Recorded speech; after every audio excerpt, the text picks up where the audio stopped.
Exam നടക്കുന്നതുകൊണ്ട് തന്നെ ഭയങ്കര തിരക്കാണ്. അതുകൊണ്ട് വീഡിയോ ഒന്നും ഇടാൻ സമയം കിട്ടുന്നില്ല. അങ്ങനെ ഇരുന്നപ്പോൾ മന്തി തിന്നാൻ ഒരു കൊതി തോന്നി. നേരെ ബസ് പിടിച്ച് അവളുടെ അടുത്തേക്ക് പോയി.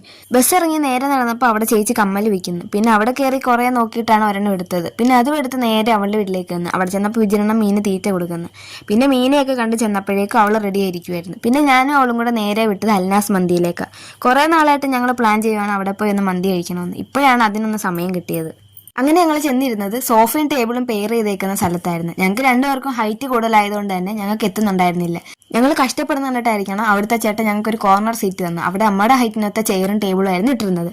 അങ്ങനെ ഞങ്ങൾ ഓർഡർ ചെയ്ത മന്തി ഇങ്ങെത്തി. രണ്ടുപേർക്ക് കഴിക്കാൻ ഒരു ക്വാർട്ടർ വരെ ധാരാളമായിരുന്നു. ആ ക്വാർട്ടർ പോലും തിന്ന് കയറുക ഞങ്ങൾ ഒരുപാട് കഷ്ടപ്പെട്ടു. കാശ് കൊടുത്ത് മേടിച്ചതല്ലേ, വേസ്റ്റ് ആക്കാൻ പറ്റത്തില്ലല്ലോ എന്നും കരുതി ഞങ്ങൾ രണ്ടുപേരും പതിയെ ഇരുന്ന് തിന്നു തീർത്ത്. അങ്ങനെ 1 മണിക്കൂറത്തെ തീറ്റയ്ക്ക് ശേഷം ഞങ്ങൾ അവിടെ നിന്ന് പ്ലേറ്റും കാലിയാക്കി ഇറങ്ങി. അവിടുന്ന് ഞങ്ങൾ നേരെ പോയത് ഫ്രെയിം എടുക്കുന്ന കടയിലേക്കായിരുന്നു. അവിടെ ഫ്രെയിം മാത്രമല്ല, ക്രാഫ്റ്റിന് വേണ്ട എല്ലാ ഐറ്റംസും അവിടെ കിട്ടും. പിന്നെ നമ്മൾ അവിടുന്ന് നമുക്ക് ആവശ്യപ്പെട്ട 2 ഫ്രെയിം എടുത്തുകൊണ്ട് നമ്മൾ ഇറങ്ങി. അവിടുന്ന് നേരെ ഞങ്ങൾ പോയത് കടയിലേക്കാണ്. അവിടുന്ന് പാലും ചായക്കുള്ള കടിയൊക്കെ മേടിക്കണമായിരുന്നു. അങ്ങനെ ഞങ്ങൾ അതെല്ലാം മേടിച്ച് നേരെ വീട്ടിലെത്തി.